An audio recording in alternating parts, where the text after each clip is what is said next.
O tema da mensagem de hoje é: Jesus é. Quem Ele é? Para alguns Ele é uma figura folclórica, para outros uma figura religiosa, para alguns Ele é um amigo. Alguns de nós talvez só tenham uma imagem de Jesus que foi apresentada por alguém. Talvez o Jesus que você conhece é o Jesus evangélico, talvez o Jesus que você conhece é o Jesus católico, talvez o Jesus que você conhece é o Jesus dos seus pais, quem sabe o Jesus que você conhece é o Jesus dos seus avós. Mas existe um momento na história em que Jesus quer se apresentar diretamente para nós. Nós conhecemos de ouvir falar, mas conheceremos de caminhar com Ele. Alguém está comigo? Diga amém. E à medida que vai aumentando, Diniz, a revelação a respeito da pessoa de Jesus, vai aumentando o meu acesso à minha herança também. Quando eu sei quem Jesus é, eu sei o que Ele pode, eu sei o que eu posso nele. Podemos todas as coisas naquele que nos fortalece. Quando eu entendo que Ele é pastor, eu sou pastoreado. Quando eu entendo que Ele é Senhor, eu sou governado. Quando eu entendo que Ele é Salvador, eu sou salvo. Quando eu entendo que Ele é provedor, eu sou provido. Quando eu entendo que Ele é cura, eu sou curado. Quando eu entendo que Ele é liberdade, eu sou liberto. Quando eu entendo que Ele é transformador, eu sou transformado.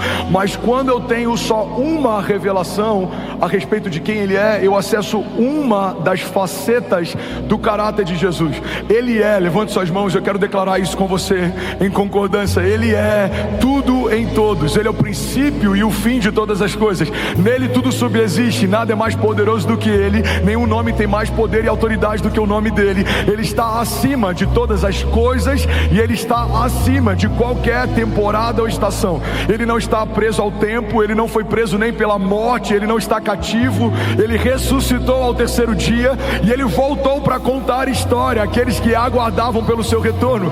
Ele fez uma promessa: eu voltarei para buscar a minha igreja. E nenhuma palavra que Ele liberou, nenhuma promessa que Ele fez é vazia, infundada ou é uma inverdade. Ele não é homem para que minta, Ele não é filho do homem para que se arrependa. Se Deus disse que algo vai acontecer, nós cremos. Nos céus já aconteceu. Alguém comigo aqui, diga amém. Então quero usar o texto de Isaías 9:6. E a gente vai passear um pouco nesse texto, a gente vai mergulhar em algumas chaves, em algumas revelações bíblicas que esse texto carrega. Isaías 9:6 é uma palavra liberada sobre um profeta que falava a respeito de um tempo vindouro, quando Jesus nasce e quando todas as coisas se estabelecem, se cumpre Isaías 9:6. Irmão, olha para mim. Quando Jesus viveu da forma que viveu, todas as promessas a respeito do Messias se cumpriram. Ele seria da linhagem de Davi, maldito seria aquele colocado sobre o madeiro. Tudo que a palavra falava a respeito de Jesus se cumpriu em Jesus. Alguém está comigo? Diga amém. Mas a Bíblia diz que existem dois homens caminhando num caminho para Emaús, ou seja, quando eles souberam que Jesus morreu, eles desanimaram na fé e voltaram para a sua cidade. Irmão, pega isso aqui em nome de Jesus. A Bíblia diz que Jesus caminha com eles no caminho de regresso, de retrocesso, de desânimo, de desistência. E Jesus está com eles no caminho. E Jesus começa a falar sobre o que a palavra dizia a seu próprio respeito. Por que vocês estão voltando? E eu vou parafrasear aqui.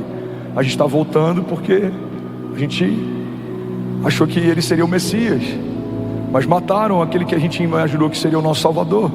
E aí Jesus começa a lembrar para eles o que a palavra dizia. Mas a palavra não dizia: maldito é todo aquele colocado no madeiro. A palavra não dizia que era necessário que ele fosse morto. A palavra não dizia. E a palavra de Deus diz que quando eles chegam em casa, Jesus vai como se estivesse indo embora, e eles convidam ele para entrar. E quando ele parte o pão, então eles têm a revelação de que ele era Jesus o tempo todo.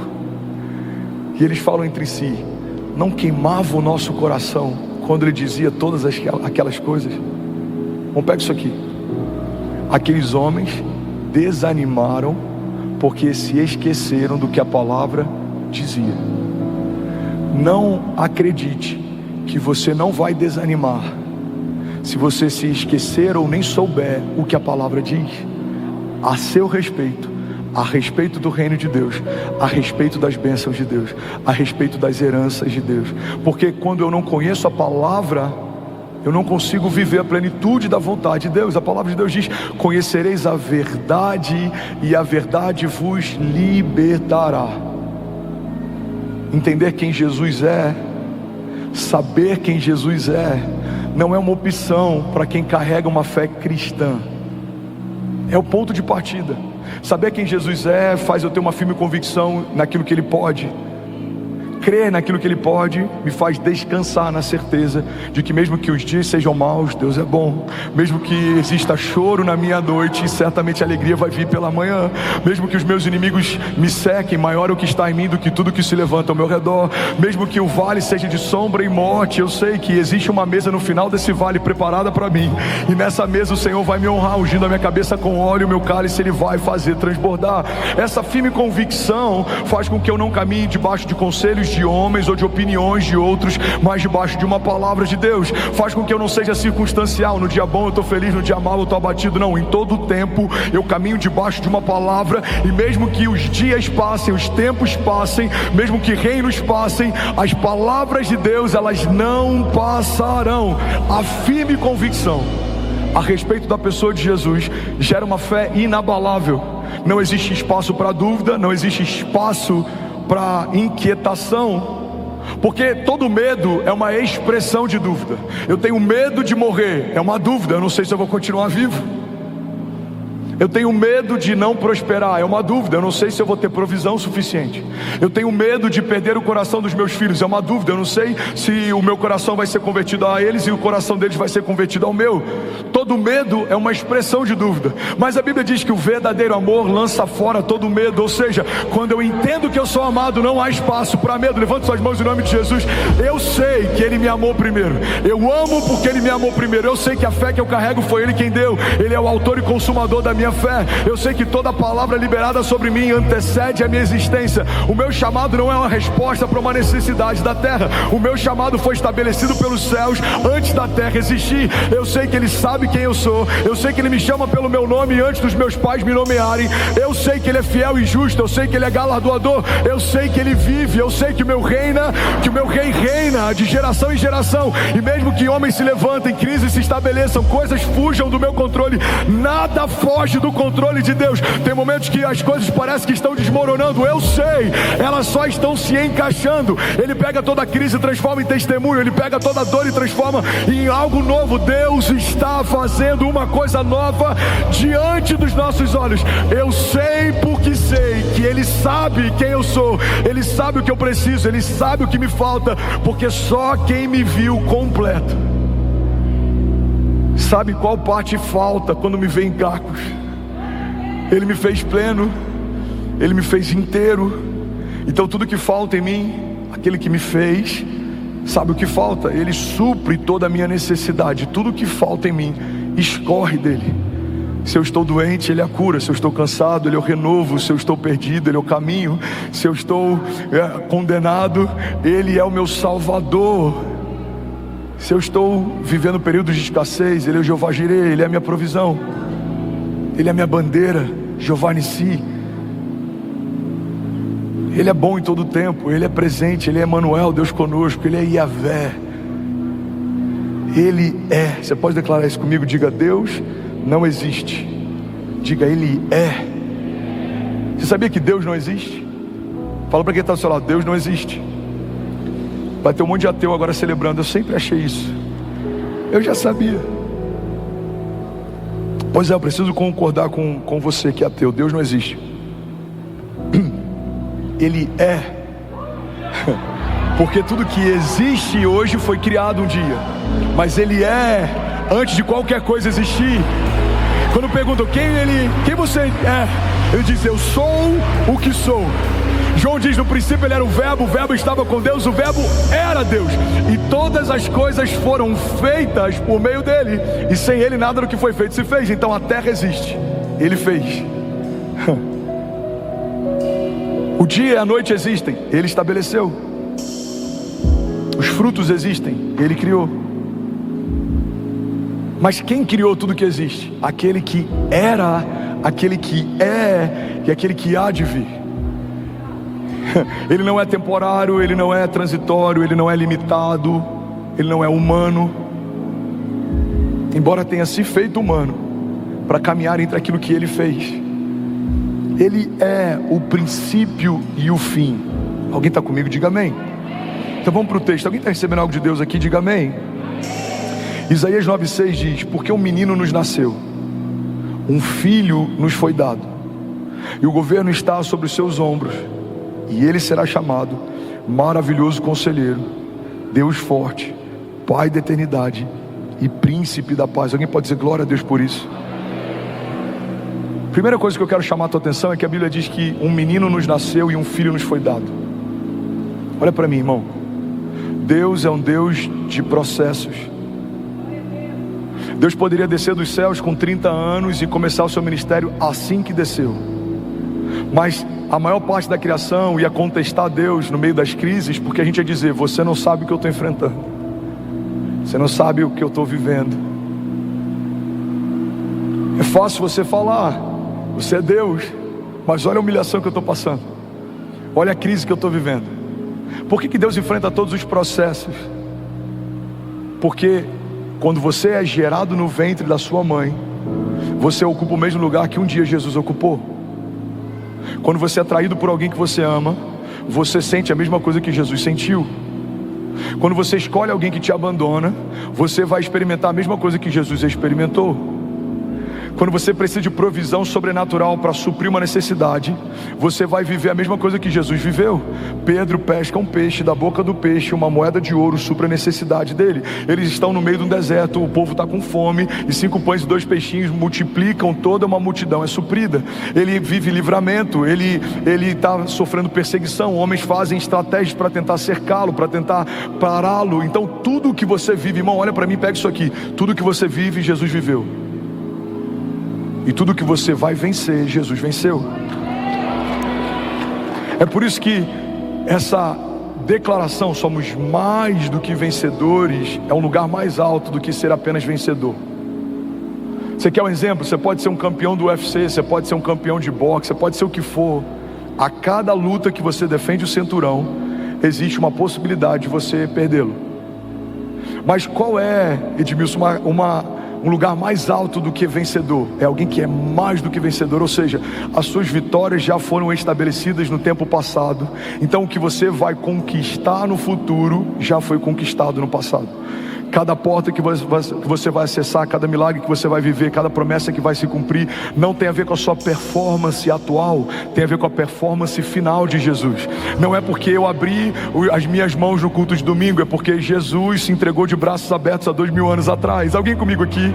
A prosperidade não é porque eu fechei meus olhos durante o louvor, é porque os olhos dele se fecharam quando ele deu o último suspiro e declarou: está consumado. Então tudo que estamos vivendo como igreja, ministério, tudo que eu estou vivendo como homem de Deus e pastor, não é pela minha performance atual, é pela performance final de Jesus. Quando o único Filho de Deus se fez homem, todos os homens puderam ser feitos filhos de Deus. Quando aquilo que era imortal se revestiu de mortalidade, tudo que era mortal teve a possibilidade de ser revestido de imortalidade. Quando aquele que era bênção se tornou maldito, os malditos foram abençoados. Quando aquele que era suprido se tornou escasso, aqueles que caminhavam em escassez foram supridos de todas as coisas.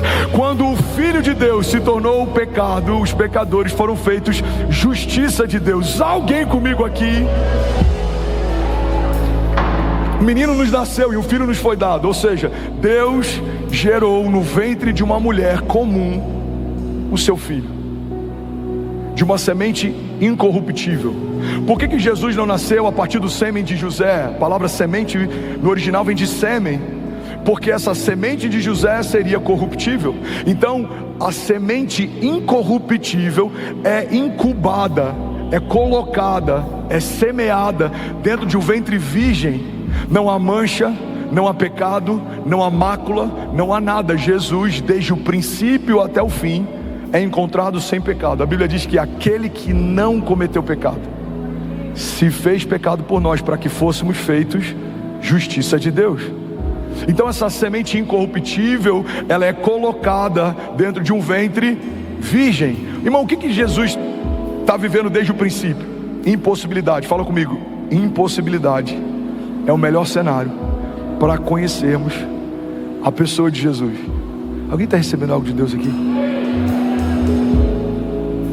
Deus não pega qualquer ventre, Deus pega um ventre virgem. E Ele usa para anunciar o caminho, também não usa qualquer ventre, Ele usa um ventre estéril.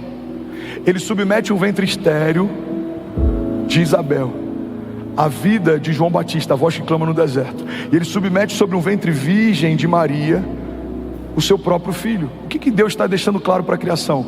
Eu não dependo da qualidade do ambiente. Quando eu chego, algo acontece. O ambiente pode ser estéril, a vida de Deus chegou, algo vai acontecer. O ambiente pode ser virgem, nada aconteceu. Ele é inédito, não existe nada, algo vai acontecer. Irmão, guarda isso. O ventre virgem de Maria pode ser na nossa vida também um simbolismo, uma tipificação de um tipo de ambiente em que Deus faz. Deus pega do nada e a partir do nada algo acontece. Talvez você vai dizer: pastor, a minha família não tem nada. Esse ambiente é estéril ou é virgem? É estéril, a gente não consegue, nada acontece, não flui, nada prospera. Eu creio que pode nascer nesse ambiente uma voz que clama no deserto: algo vai acontecer. Não, pastor, é virgem, acabei de casar, a nossa casa não tem nada, a gente é uma página em branco, a gente está ouvindo dos céus qual vai ser a próxima direção, a gente está crendo que algo vai acontecer. É um ambiente virgem. Nesse lugar existe redenção, salvação, existe caminho, verdade, vida. Deus não depende da qualidade do ambiente. Deus pode pegar a pessoa mais improvável, do jeito mais improvável, no momento mais improvável, e elevar a posição mais alta. Foi assim com Saulo. Saulo está no caminho de Damasco, é um perseguidor ferrenho da igreja, mas quando ele é encontrado por Deus no meio do caminho, Deus muda o destino, Deus muda o nome, Deus muda a forma como ele se move. Aquele que antes fechava igrejas, agora está plantando igrejas. Aquele que antes perseguia cristãos, agora tem as maiores revelações do Evangelho de Jesus e da graça de Deus na nova aliança e no Novo Testamento. Irmão, levante suas mãos, deixa eu profetizar sobre alguém. Não importa a forma e o lugar que Deus te encontrou, o lugar do seu encontro não é o lugar do seu destino. Deus te encontrou perdido, caído, ferido, quase morto, mas há uma palavra dele sobre você. Você e a sua casa não são quem eram, não vão viver o que viviam, porque Deus está fazendo uma coisa nova. Está sendo gerado dentro de você a própria vida de Deus, e a palavra de Deus nos garante que maior é o que está em nós do que tudo que se levanta ao nosso redor. Você e a sua casa viverão a expressão da bondade de Deus, e vocês verão cenários estéreis e cenários virgens, coisas que não poderiam acontecer, não daria para acontecer, acontecerão em nome de Jesus. Se alguém crê nisso, diga amém. Você pode dar um brado de liberdade no seu lugar. Aleluia. Será que alguém pode dizer ainda bem que eu vim, Jesus? Me ajuda a pregar, irmão, não me deixa sozinho. Um menino nos nasceu e um filho nos foi dado. Isso fala de filiação. Fomos enxertados numa família, não fazíamos parte dela, éramos escravos, fomos feitos filhos. Filho fala de filiação. Existe um vínculo, e no nosso caso existe um vínculo inclusive de sangue. A única adoção, pega isso aqui, irmão, a única adoção que se estabeleceu, além de uma aliança adotiva, uma aliança também de sangue, foi a nossa. Você foi adotado, mas além de aceito, você se tornou parte do mesmo sangue. Você tem noção do que é alguém adotar um filho e anos depois você fazer um exame de DNA e o sangue que está correndo nas veias dele é o seu sangue? É exatamente isso que Deus fez com você. A Bíblia diz em Romanos, olha que forte isso, irmão, que nós fomos adotados, recebemos o espírito de adoção. Mas por que Paulo está dizendo isso para os romanos? Porque na cultura romana, naquela época, a adoção de um filho era algo muito sério. Para você ter ideia, irmão, se você adotasse uma criança e você cometesse algo contra aquela criança, a punição era muito maior do que se você fizesse algo com o seu filho de sangue. Você sabia disso?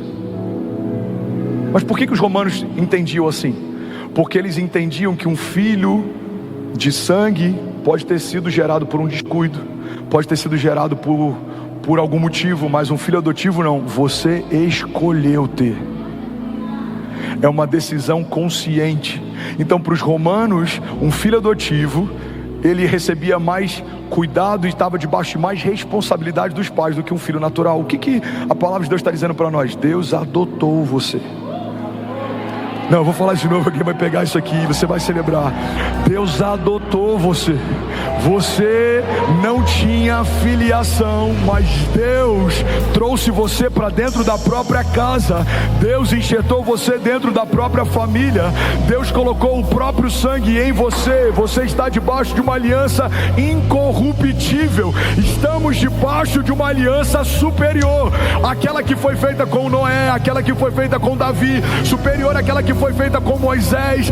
Deus estabeleceu para aqueles que não são aquilo que Ele tinha guardado para aqueles que eram seus. A Bíblia diz que Ele veio para os que eram seus, mas porque os seus não os receberam, deu direito a todos aqueles que nele creem de serem chamados, de serem feitos filhos de Deus. Tem algum filho de Deus aqui nessa manhã? Aleluia! Jesus!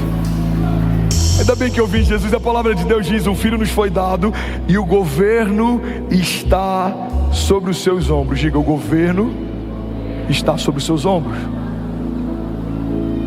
Sabe uma coisa que eu amo? A Bíblia diz que melhor o final das coisas do que o início delas. Olha para mim. Eu sei que é uma pregação expositiva, gera desconforto para quem está acostumado com a temática, mas é a season que a gente está e a gente vai fluir nela. Amém? Alguém está recebendo algo de Deus? Pega isso aqui, irmão. A palavra de Deus fala que melhor é o final das coisas do que o início delas. Talvez a tua história tenha começado mal, mas eu quero profetizar que ela vai terminar bem. Talvez o teu casamento tenha começado mal, mas eu quero declarar que ele vai terminar bem. Alguém comigo aqui? Talvez a tua jornada tenha começado mal, mas ela vai terminar bem. Se Jesus for o centro da tua história, vai ficar tudo bem. Você pode levantar suas mãos e declarar isso? Diga: vai ficar tudo bem. Billy Graham diz: eu já li o último livro da Bíblia. Fique em paz, vai terminar tudo bem. Agora, olha como é que são os processos de Deus. A Bíblia diz que o governo está sobre os seus ombros. O governo está sobre os ombros de Jesus, mas no final da história a Bíblia diz que todas as coisas foram colocadas debaixo dos seus pés. Ele começa com o governo sobre os ombros, ele termina com todas as coisas debaixo dos seus pés. Eu vou falar de novo e alguém vai pegar isso daqui. Deus colocou em você governo e autoridade para governar tempestades, para governar em meio a tribulações. E por mais que algumas coisas se levantem, irmão, vai chegar um momento em que todas as coisas serão colocadas debaixo dos nossos pés. Levante as suas mãos em nome de Jesus, e a cada palavra que eu declarar, eu quero que você declare e diga: debaixo dos meus pés. Vocês estão preparados? Então levante suas mãos, feche teus olhos. Depressão e pensamentos de morte. Vamos, alguém aqui? Divórcio e quebra de alianças. Escassez e todo pensamento e mentalidade de falta. Vamos, alguém aqui? Toda frieza ou cansaço, desânimo e abatimento espiritual. Toda arma forjada contra você, toda palavra maldita liberada contra você, toda obra de feitiçaria feita contra você, toda palavra maldita liberada em juízo contra os seus, tudo que se levanta, tudo que te cerca, toda tribulação, toda retaliação, toda tempestade, todo deserto, todo gigante. Vamos, levante suas mãos, diga: Deus estabeleceu sobre a sua igreja governo e autoridade para governar circunstâncias e estações. Vamos, alguém aqui? Declare com autoridade, diga: Deus declarou que a sua igreja reinará em vida. Diga: reinaremos, governaremos, avançaremos, prosperaremos, e as portas do inferno não prevalecerão contra nós. Você pode dar um prato de liberdade no seu lugar. Aleluia. Aleluia. Aleluia. Alguém feliz com Jesus ainda? Eu não sei você, mas eu já estaria de pé em alguns momentos dessa palavra. Ainda bem que eu vi Jesus. A palavra de Deus diz: porque um menino nos nasceu, um filho nos foi dado, e o governo está sobre os seus ombros. E aqui vem a primeira chave: ele será chamado Maravilhoso Conselheiro. Fala comigo: ele será chamado maravilhoso conselheiro. Irmão, olha para mim e guarda isso em nome de Jesus.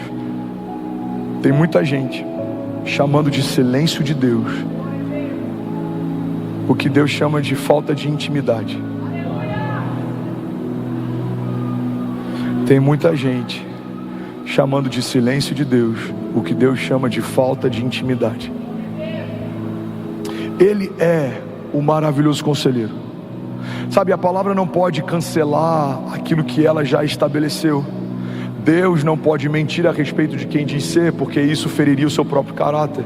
Então, se Ele diz que é o maravilhoso conselheiro, você precisa entender que existem conselhos de Deus disponíveis para você. Qual porta eu vou entrar? Esse projeto é de Deus ou não é? Essa sociedade é de Deus ou não é? É tempo de avançar ou de recuar? Eclesiastes diz que há um tempo estabelecido para todo propósito debaixo dos céus. Sabe, uma das respostas para a gente estar vivendo o que a gente está vivendo, e isso é uma linha muito fina, irmão, olha para mim e guarda isso aqui em nome de Jesus. O fato de termos acertado, e eu vou usar esse termo com muito zelo, até aqui, não significa que a gente não pode deixar de acertar a partir daqui, porque existe uma linha fina como um fio de seda que se chama dependência. Essa dependência faz com que a gente não dê um passo até que Ele fale, mas faz também com que a gente não espere um dia para dar um passo quando Ele falar. Então Deus disse façam, a gente fez. Deus disse confia, a gente está confiando. Deus disse alugue, a gente alugou. Deus disse prepare, a gente preparou. E tudo que Ele nos pediu para fazer, Ele respondeu com uma medida maior do que aquilo que a gente já tinha vivido antes dEle pedir algo. Você está comigo? Diga amém.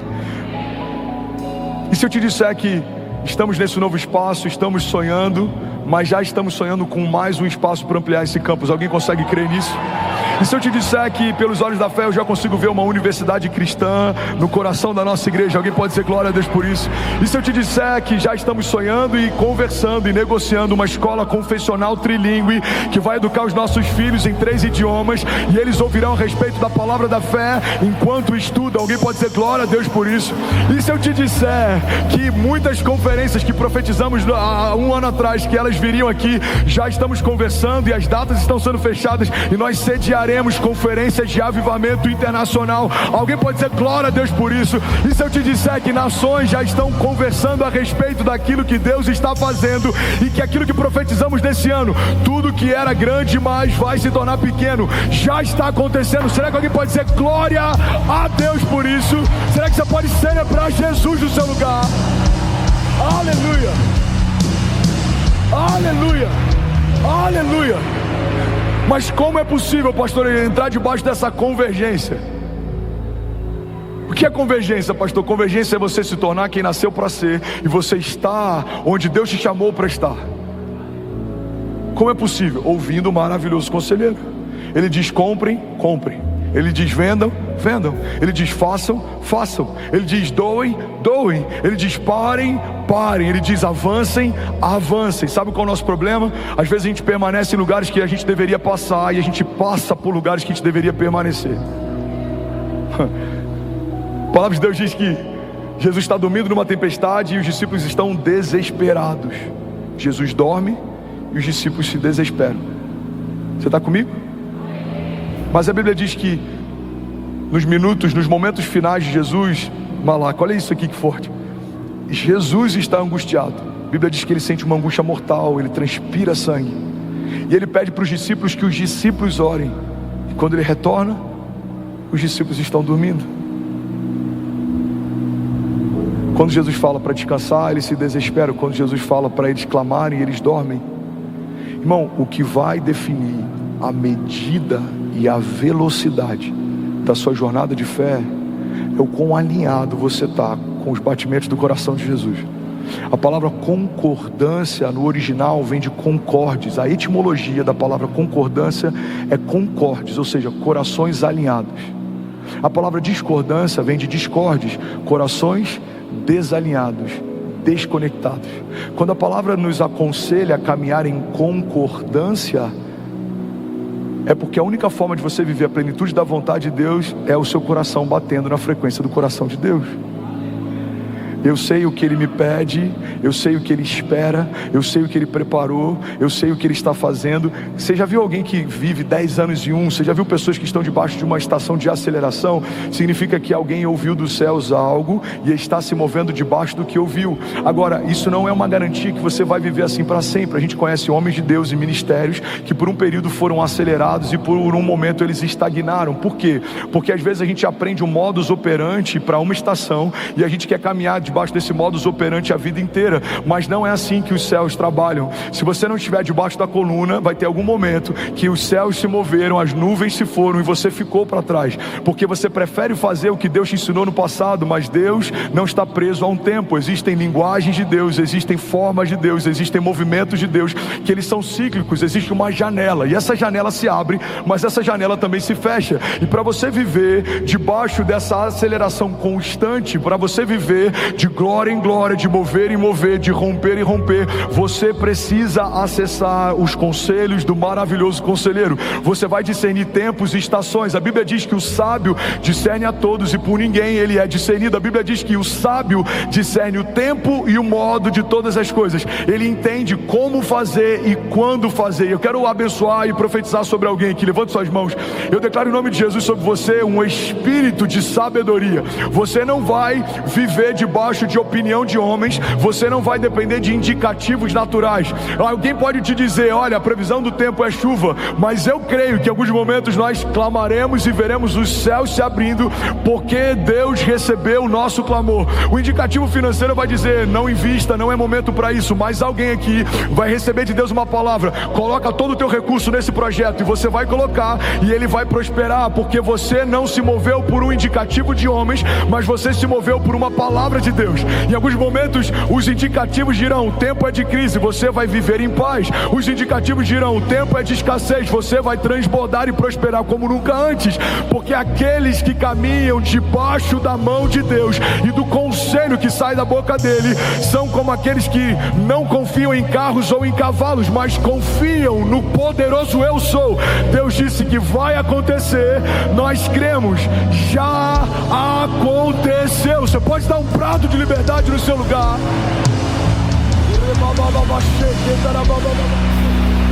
Aleluia. Alguém feliz com Jesus ainda? Diga amém. Jesus. Segunda característica de Jesus. Fala comigo, Ele é o Deus forte. Irmão, isso aqui é muito poderoso, olha para mim. Ele é o Deus forte. Tem uma frase do Max Lucado que eu amo, já citei pelo menos umas 200 vezes. Eu acho que eu já citei tanto que em algum momento ele vai passar para mim a autoria dessa frase. Talvez nem ele se lembre de ter falado isso. Quem sabe em algum momento Deus conecte a gente e no almoço eu fale sobre, e ele fala: muito boa essa frase. Vou falar para ele: pode usar no seu livro. Ele diz: se olharmos para os nossos gigantes, tropeçaremos, mas se olharmos para o nosso Deus, os nossos gigantes tropeçarão. A sua perspectiva, se for para Jesus, você pode fazer melhor. Sua perspectiva define muito a respeito da sua visão de mundo. Você vai para o aeroporto, você olha de perto no embarque, o avião é gigante. Você olha depois que ele decola, o avião é minúsculo. Você olha depois que ele está bem distante, ele é quase imperceptível. Ele é grande ou pequeno dependendo do lugar que a gente olha para ele. Todo ponto de vista é a vista de um ponto. Assim são os nossos gigantes, e assim é o nosso Deus. Se você se inclina para olhar para os seus problemas mais do que você se inclina para olhar para as suas promessas, os seus problemas parecerão mais poderosos do que as suas promessas. Você quer um exemplo disso? Começamos os nossos dias muitas vezes acessando os noticiários, mas poucas vezes acessando um devocional. A gente ouve o que a notícia do dia fala, mas a gente não acessa o que a boa notícia já falou há milhares de anos atrás. Então o jornalista diz: existe um caos hoje na nação, mas a palavra de Deus está dizendo: toda a terra está cheia da glória de Deus. Se eu só olho o noticiário e eu nunca olho a palavra de Deus, os problemas de hoje vão parecer mais poderosos do que as promessas de ontem. Alguém está comigo? Pastor, então você está dizendo que eu tenho que me alienar? Não, não é isso. Corta isso aqui. mas você tem que definir bem o lugar de influência que cada coisa tem. Bill Johnson diz que a fé não é negligência do problema, mas é não dar ao problema um lugar de influência dentro da nossa história. O problema continua sendo problema, mas ele não define o que eu vou viver. A doença continua sendo doença, mas ela não é a palavra final sobre a minha vida. A crise continua sendo crise, mas eu sei que os pensamentos que Deus tem a meu respeito são pensamentos de paz e não de mal, para me dar o fim que eu desejo. Então, irmão, o povo de Deus não deve ser alienado, mas vivemos só olhando para os problemas e não para as promessas já é uma forma de alienação. Já ouviu falar de alienação parental? É quando um dos pais gera uma influência sobre o filho a ponto de deturpar coisas. A gente acreditou e a gente comprou isso. Guarda isso aqui em nome de Jesus. O mundo criou uma mentira de que sermos crentes, sermos povo de Deus, isso é uma alienação. Mas se existe uma alienação de verdade, é você estar dentro da casa de Deus e não pensar como um homem de Deus, e não se mover como um filho de Deus, e não acessar a herança de Deus, e não viver as promessas de Deus, porque você, eu vou botar entre aspas, mudou de lado, mas continua olhando para fora. Você faz parte de um reino eterno, mas continua se movendo por um reino passageiro. Você faz parte de um povo eleito, mas você continua olhando para fora a partir de uma perspectiva natural. Irmão, olha para mim, alguém está recebendo algo de Deus aqui? Não faz sentido estarmos debaixo de uma nova aliança, mas nos movemos como se estivéssemos na antiga aliança. Você está debaixo de uma nova aliança. E o que essa nova aliança te tornou? Te tornou mais do que vencedor. Te tornou rei e sacerdote. Você ministra diante de Deus. Você tem acesso à presença de Deus. Você carrega a vida de Deus. Você fala em nome de Deus. Você liga e desliga na terra e nos céus. Você profetiza, libera palavras e elas se cumprem. Você toca enfermos e eles são curados. Você ora por cativos e eles são libertos. A palavra de Deus diz: o Senhor me ungiu para anunciar o seu ano aceitável. O que era o ano aceitável do Senhor? Era o jubileu, quando 7 ciclos de 7 anos se completavam. Todos os escravos eram libertos, todas as dívidas eram perdoadas e todas as terras voltavam para o seu dono de origem. O que a palavra está dizendo é: o Senhor nos ungiu para declarar aos cativos a liberdade.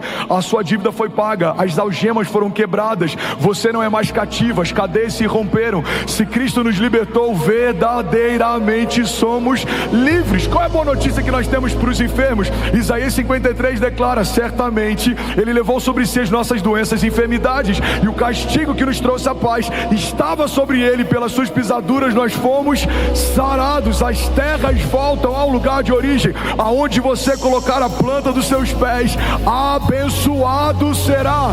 Pede-me e eu te darei nações por herança e os confins da terra como a sua propriedade. Ei, eu vim aqui debaixo da unção do Senhor nessa manhã para declarar que o ano aceitável dele já está estabelecido. Não há condenação, não há julgo, não há peso, não há juízo, não há correntes ou cadeias, não há principados ou potestades, não há anjos ou demônios, não há nada nos céus ou debaixo dos céus, não há nada na terra ou debaixo da terra, não há nada no presente nem no porvir, não há altura nem profundidade, não há nada na criação capaz de nos separar do amor de Deus que está em Cristo Jesus. Alguém crê nisso aqui, pelo amor de Deus? Ele é um Deus forte, fala comigo, Ele é um Deus forte. Salmos 46:1 diz: Deus é o nosso refúgio e fortaleza, Ele é auxílio presente na adversidade, por isso não temeremos, embora a terra trema e os montes afundem no coração do mar, embora estrondem as suas águas turbulentas e os montes sejam sacudidos pela sua fúria. Há um rio cujos canais alegram a cidade de Deus, o santo lugar onde habita o Altíssimo. Deus nela está e ela não será abalada. Deus vem no seu auxílio desde o romper da manhã. Nações se agitam, reinos se abalam, mas Ele ergue a sua voz e toda a terra se derrete. O Senhor dos exércitos está conosco. O Deus de Jacó é a nossa torre segura. Alguém pode dizer glória a Deus por isso? Pastor, o que a palavra diz a respeito de Jesus? Me fala um pouco mais, talvez seja novo para alguém, ou talvez alguém aqui tenha esquecido. Eu não lembro quem é o autor, mas tem um autor francês que ele dizia que nada do que a gente fale no púlpito é algo novo, A nossa função é só relembrar aquilo que a gente jamais poderia esquecer. Talvez para alguém aqui o que eu vou falar você já sabia, mas se esqueceu. Talvez era um conhecimento que você tinha e se esvaiu. Talvez era uma convicção que você carregava e ela se perdeu. Eu não sei se é novo para você ou se Deus está relembrando você, mas eu quero liberar sobre você o que a palavra de Deus diz sobre Jesus. Você está comigo? Diga amém. Mateus 28:18 diz que Ele tem todo o poder no céu e na terra. A palavra de Deus diz que por meio dele tudo que existe veio à existência. João 1:3 diz: todas as coisas foram feitas por intermédio dele, e sem ele nada do que existe teria sido feito. A palavra de Deus também diz que é por ele que são mantidas todas as coisas. Hebreus 1:3: o Filho é o resplendor da glória de Deus e a expressão exata do seu ser, sustentando todas as coisas por meio da sua palavra poderosa. Depois de ter realizado a purificação dos pecados, ele se assentou à direita da majestade de Deus nas alturas. Alguém pode dizer glória a Deus por isso? A Bíblia diz que ele tem as chaves do inferno e da morte. Apocalipse 1:18 diz: eu sou aquele que vive, estive morto, mas agora estou vivo para todo sempre, e eu tenho as chaves da morte e do Hades. Eu vou lembrar para alguém aqui, você vai celebrar no seu lugar: ao terceiro dia ele ressuscitou. Aleluia, aleluia. A Bíblia diz em Colossenses 2:15 que ele despojou as autoridades e poderes malignos, fazendo de todos eles um espetáculo público, triunfando sobre eles na cruz do Calvário. A palavra de Deus também diz que a morte não pôde retê-lo. Deus o ressuscitou dos mortos, Atos 2:24. Mas Deus ressuscitou dos mortos, rompendo os laços da morte, porque era impossível que a morte o retivesse. Recebe isso em nome de Jesus. Todo laço de morte, tudo que te paralisava, tudo que te amedrontava, sejam pensamentos de morte, sejam palavras de morte, ou seja a morte sobre aquilo que Deus te entregou. Talvez sonhos que parecem mortos aos seus olhos, talvez projetos que parecem mortos aos seus olhos, talvez promessas que foram esquecidas. Eu vim aqui nessa manhã, debaixo do nome poderoso de Jesus, declarar que voltem a viver. Vale de ossos secos, voltem a viver. Assim diz o Senhor, em nome de Jesus. Se você recebe isso, diga amém. A Bíblia diz que ele foi exaltado por Deus.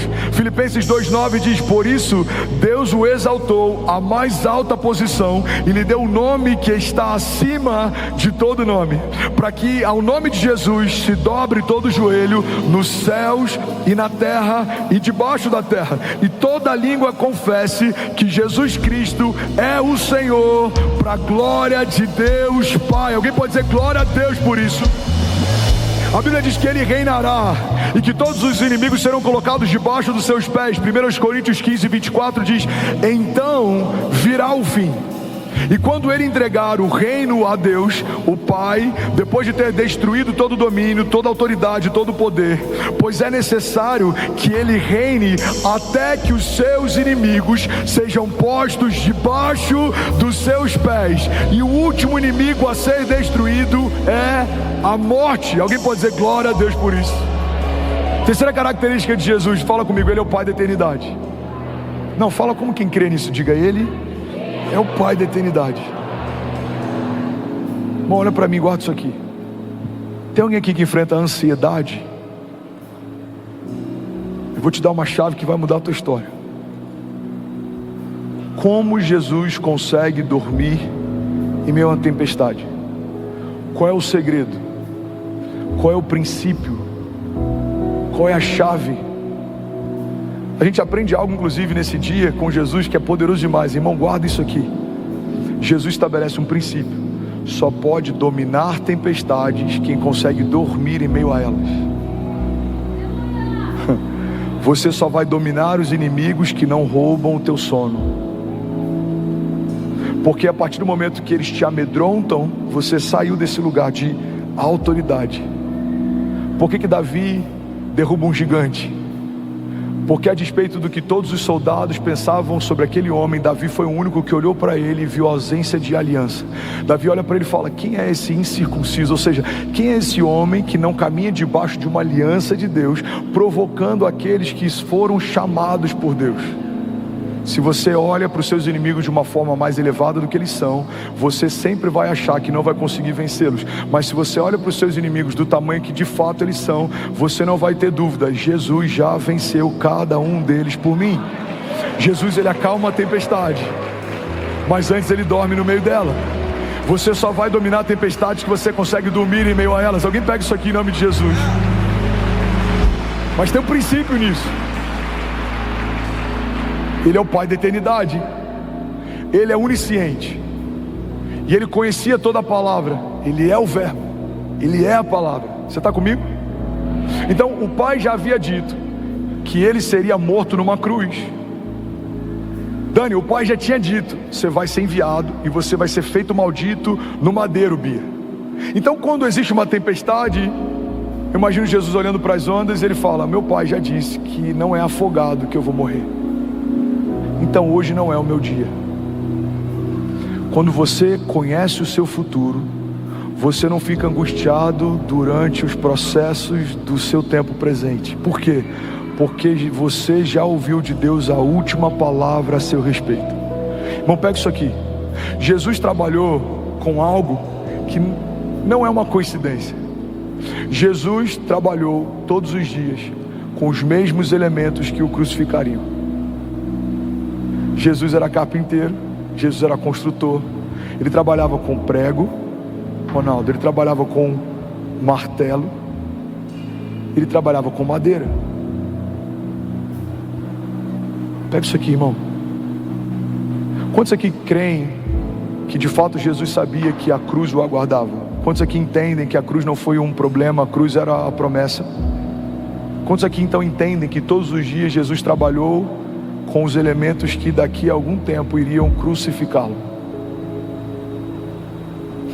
Forte, né? É como você saber que você vai ser cerrado no final da sua história e você trabalhar numa indústria de serras. Todos os dias você está lidando com algo que em algum momento vai te ferir. Prego, martelo e madeira. Mas não existe um relato de Jesus ansioso ou angustiado, senão no seu momento final. Por quê? Porque quando a gente caminha debaixo do Pai da eternidade, a gente não fica ansioso ou preocupado com momentos futuros, porque a gente sabe a quem o futuro pertence. Eu vou falar isso de novo. A Bíblia diz: alguns confiam em carros, outros confiam em cavalos, mas nós confiamos no Deus da nossa salvação. Quando você confia no Pai da eternidade, você sabe: meu amanhã vai ser melhor que hoje. O meu choro pode durar uma noite, mas certamente a alegria vem pela manhã. Por quê? Porque o Deus da minha história de ontem é o Deus da minha história hoje, e Ele está desenhando o meu futuro também. A palavra de Deus diz, eu não lembro qual Salmo 139 diz: os teus olhos viram meu embrião, todos os dias determinados para mim foram escritos no seu livro antes de qualquer um deles existir. Alguém pode dizer glória a Deus por isso? Eu preciso finalizar aqui. Eu vou falar de novo para alguém pegar essa deixa. Eu preciso finalizar aqui. Vocês são muito espontâneos. Não, gente, é sério, eu preciso finalizar aqui. Quarta característica, alguém está comigo ainda? Diga amém. A Bíblia diz que Ele é o príncipe da paz. O louvor pode ir subindo, para parecer que a gente está terminando. A Bíblia diz que Ele é o príncipe da paz. A palavra príncipe, Rafa, significa no latim príncipes, ou seja, o primeiro, o que vai à frente. Bom, olha para mim. Você sabe o que é um príncipe? É alguém que se antecipa, é alguém que é primícia em algo, é alguém que é a primeira parte, é alguém que vai à frente. A Bíblia não diz apenas que Ele é a paz, a Bíblia diz que Ele é o príncipe da paz. Por que Ele é o príncipe da paz? Porque quando Ele chega primeiro, a paz se estabelece e vem logo em seguida. Vamos pegar isso aqui em nome de Jesus. Quando Jesus entra na sua casa, a paz de Deus acompanha a pessoa de Jesus. Quando Jesus entra na tua empresa, a paz de Deus acompanha a pessoa de Jesus. Quando Jesus entra na sua família, a paz de Deus acompanha a pessoa de Jesus. Quando Jesus entra na sua vida, a paz de Deus acompanha a pessoa de Jesus. Todos os lugares que a gente não tem experimentado paz são lugares que a gente ainda não deu para Ele o governo. É impossível entregarmos para Ele o governo de alguma área e essa área não ser repleta de paz. Agora tem uma chave aqui, alguém quer pegar? Diga amém. Bill Johnson diz que para experimentarmos a paz que excede o entendimento, a gente precisa abrir mão do direito de entender. Vou falar de novo. Para você experimentar a paz que excede o entendimento, você vai precisar abrir mão do direito de entender. Tem áreas que a gente não consegue viver em paz, porque a gente ainda quer entender tudo, como vai ser, de que forma vai ser, e isso consome você. Como vai ser, de que forma vai acontecer, a porta vai se abrir, será que o contrato vai assinar, irmão? A palavra de Deus diz: eu bem sei os pensamentos que tem a vosso respeito, diz o Senhor. Recebe isso em nome de Jesus. Pensamentos de paz e não de mal, para te dar o fim que você deseja. A palavra de Deus diz: eu sei os pensamentos que eu tenho a vosso respeito. Irmão, Ele é o príncipe da paz. E a gente vai terminar esse culto. Eu quero ministrar a paz de Deus sobre você. E a gente vai receber testemunhos nos próximos dias de pessoas que venceram a ansiedade, pessoas que venceram a depressão, pessoas que estão dormindo como nunca antes. Alguém recebe isso aqui em nome de Jesus? Deus vai inundar a tua mente com paz. Deus vai inundar a tua casa com paz. Deus vai inundar os teus negócios com paz. Porque a palavra de Deus nos garante que Ele é o príncipe da paz. É impossível a pessoa de Jesus chegar e a paz não acompanhá-lo, porque paz não é o que Ele faz, paz é quem Ele é. Milagres não são o que Ele faz, milagres são parte de quem Ele é. Cura não é só o que Ele faz, cura é parte de quem Ele é. Alguém comigo aqui? Prosperidade não é o que Ele faz, prosperidade é quem Ele é. Ele é amor, Ele é justiça, Ele é paz, Ele é provisão, Ele é o que é. Então tudo que falta em você escorre de Jesus. E eu não sei o que te falta, eu não sei o que você precisa, mas Deus está dizendo para pessoas aqui nessa manhã: filho, o que queres que eu te faça? Apresenta para Ele com humildade a tua necessidade, porque Ele é fiel para suprir todas as nossas necessidades. O Senhor é bom e a sua misericórdia dura para sempre. E eu vou finalizar declarando Colossenses 1:12. A palavra de Deus diz: dando graças ao Pai que nos tornou dignos de participar da herança dos santos no reino da luz. Pois Ele nos resgatou do domínio das trevas e Ele nos transportou para o reino do Seu Filho amado, em quem temos a redenção, a saber, o perdão dos pecados. Ele é a imagem do Deus invisível, Ele é o primogênito de toda a criação, pois nele foram criadas todas as coisas, nos céus e na terra, as visíveis e as invisíveis, sejam tronos ou soberanias, sejam poderes ou autoridades. Todas as coisas foram criadas por Ele e para Ele. Ele é antes de todas as coisas e nele tudo subsiste. Ele é a cabeça do corpo, que é a igreja. Ele é o princípio, o primogênito dentre os mortos, para que em tudo tenha a supremacia. Pois foi do agrado de Deus que nele habitasse toda a plenitude e por meio dele reconciliasse todas as coisas, tanto as que estão na terra quanto as que estão nos céus, através do seu sangue derramado na cruz. Em outras versões a Bíblia diz: estabelecendo a paz pelo seu sangue derramado na cruz do Calvário. E aí, tudo bom? Você acabou de assistir uma mensagem aqui do nosso canal. Eu tenho certeza que ela te edificou e que ela vai gerar algo novo em você. E a gente separou mais 2 vídeos. Eu quero deixar essas indicações aqui para você continuar queimando com Jesus. E eu quero muito te fazer um pedido também. Se essa mensagem te edificou, comenta aqui embaixo, segue o canal e me ajuda a compartilhar para que mais pessoas sejam tocadas também. Deus te abençoe.